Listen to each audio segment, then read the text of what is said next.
Hi there, welcome to the Catholic History Minute. Today I'm going to talk about Fulton Sheen and why Catholics cannot be feminists. Hope you enjoy.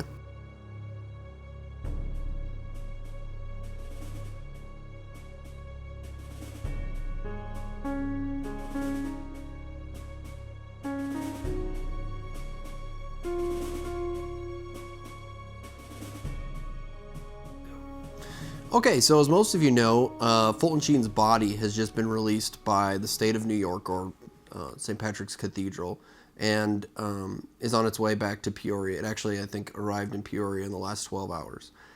So he's in the news right now. And when I heard about those stories, I was thinking about a topic to do for the Catholic History Minute. And one of the things that Fulton Sheen is known for so much because he was so instrumental in the last century in terms of catechizing Catholics.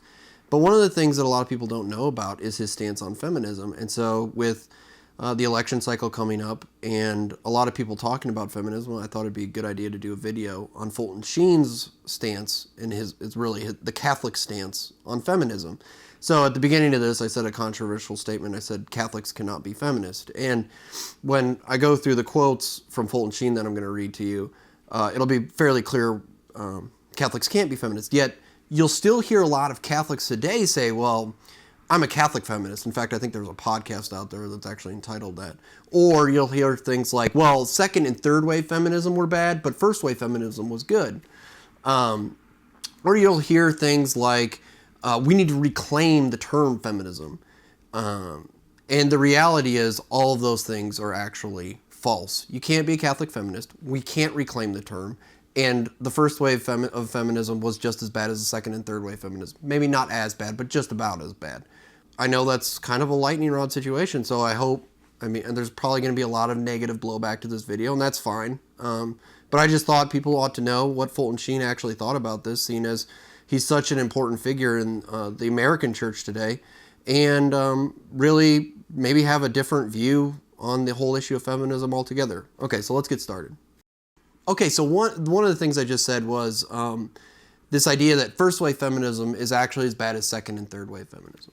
And I can actually show this, at least from Fulton Sheen's perspective, to be true merely by dates. So the excerpts I'm about to read to you, Fulton Sheen didn't say those things after second wave feminism began, right? We all know second wave feminism begins really in the 1960s with Betty Friedan. The radio address that these quotes are from actually took place in 1947. Fulton Sheen was beating the drum against feminism 20 years prior to the advent of the second wave feminism. So this idea that this modern understanding of feminism is what's bad, but what we need to go back to is a much better feminism, a previous version of feminism, that is patently false. As Catholics, we cannot accept it. So before I get into the quotes, there's one other issue I want to bring up, which is, what do we mean when we say feminism? Because it has an actual definition. You can't say, I'm just going to reclaim this term without understanding what the term actually means. So feminism is defined as the advocacy of women's rights on the basis of the equality of the sexes. Now, to most people in modern America, that sounds like a legitimate idea. But as Fulton Sheen points out, it's actually based on a lie. And so let me explain. Okay, so here's what Fulton Sheen had to say. Quote, "This idea of the emancipation of women through industrialization is not altogether a communist idea, but like many others has been derived from the Western bourgeoisie capitalistic civilization, which thought of the liberation of women in terms of equality with men. The only difference is that the communists merely carried the idea to its logical extreme. And if it scandalizes us now, it is because our bourgeoisie world never understood the full implication of its error. The two basic errors of both communism and a capitalistic liberal civilization on this subject were: one, women were never emancipated until modern times, religion particularly kept them in servitude, and two, equality means the right of a woman to do a man's work. First, it is not true that women began to be emancipated in modern times, and in direct proportion to the decline of religion. The fact is that women's subjection began in the 17th century with the breakup of Christendom and took on a positive form at the time of the Industrial Revolution. Under the Christian civilization, women enjoyed rights, privileges, honors, and dignities which have since been swallowed up by the machine age." Okay, so what is Fulton Sheen actually saying here? Well, Feminism is a response to something. What is that something? Well, it's the lie that comes out of the Protestant Reformation, which then expands into the Industrial Age or the Enlightenment, right? This idea that we reject the dignity of woman is a Protestant idea. It's a non-Catholic idea. So the movement of feminism is a response to that lie. It's the wrong response, though. The true response, the only right response, is the teachings of the Catholic Church, which, as we'll see in the next quotation, isn't about the equality between man and woman, but the equity between man and woman.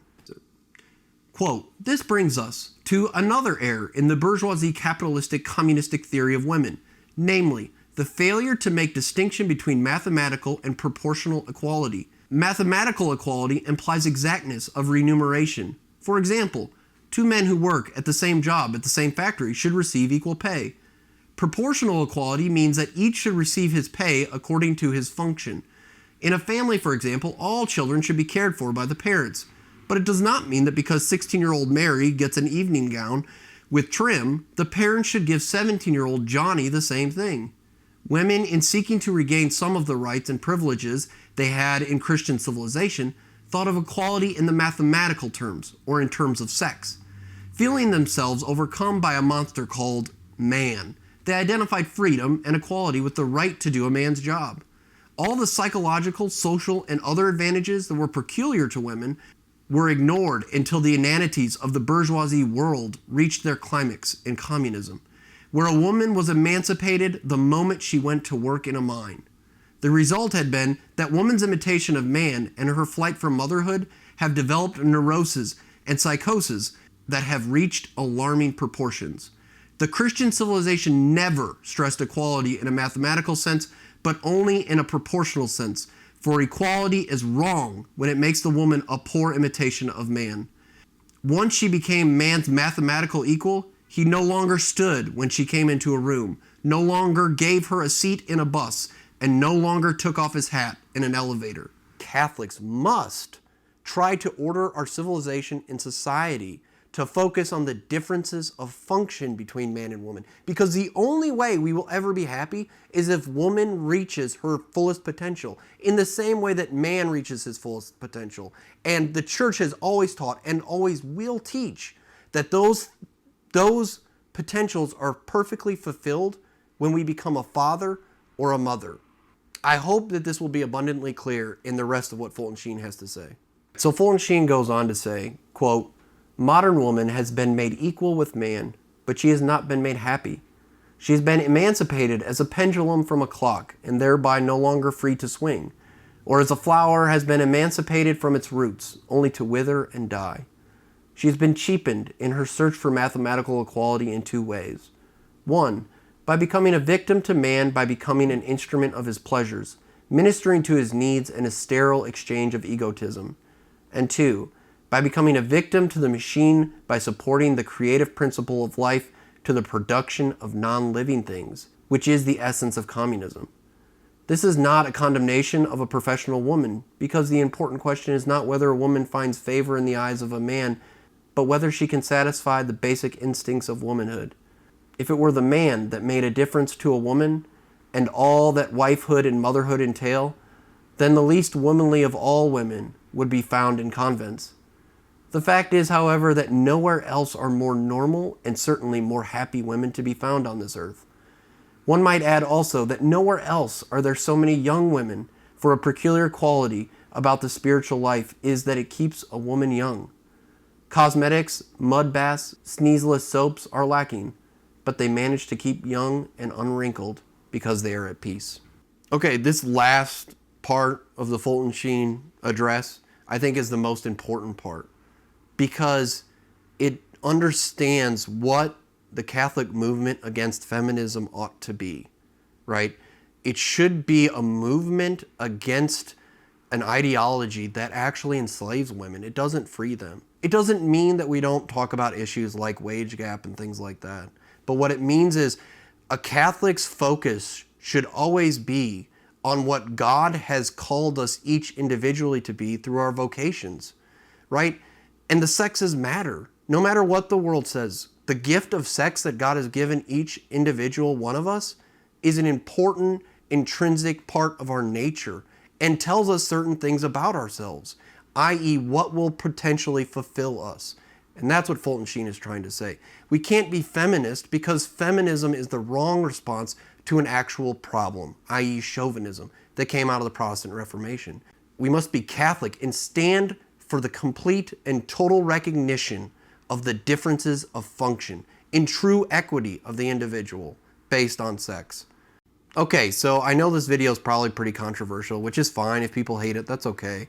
But I just wanted to illustrate a point that is often not heard in today's society, a specifically Catholic point that comes from Fulton Sheen. And I thought this was the perfect time because his body is going to Peoria, his canonization process is continuing, which is very exciting. And so I hope anyone that views this will pray for the canonization of Venerable Fulton Sheen. And we'll pray for us here at the Catholic History Minute because we'll definitely be praying for you. Next time, I'm going to continue with this kind of theme of feminism and talk about the Decade Without Mary, which is really a disaster in church history. And I hope to see you there.